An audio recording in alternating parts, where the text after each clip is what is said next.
My article is in media poll before election undemocratic, manipulative gossip. As the North American private media virus is spreading throughout the world rapidly, it is time to evaluate whether media polls based on a tiny set of selective data is democratic or even abusive towards the true democratic process, depriving individuals to form own opinion toward choosing a candidate.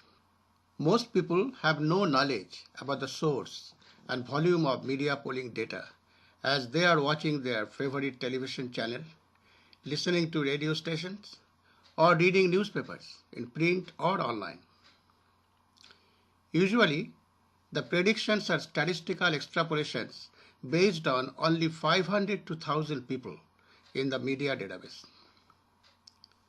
Even God doesn't know how they selected those people and collected their opinions. It is not surprising to see competitive media agree with others' polling or stay very close to it within statistical margin of error. The argument is why people need to listen to these fractional statistics before the actual election. People belonging to a political party usually vote for their candidates, irrespective of private polling. But the majority of people who are without political affiliation are severely affected, being manipulated by those polling data, often refraining from voting, wasting the most important democratic right. Let us consider this case study for an Asian immigrant living in North America for 38 years.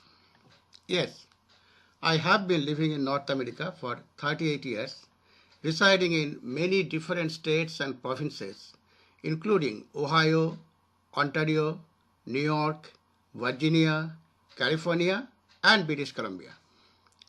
First as landed immigrant, and then Canadian and US citizens. But surprisingly, I never received a call from any media asking for my opinion, whether it is for county election, or state or provincial election, or the federal election. And just to add little spice to my assertion, I also lived a middle-class life, inheriting many credit cards, mortgages, car loans, etc., while working for Fortune 500 corporations.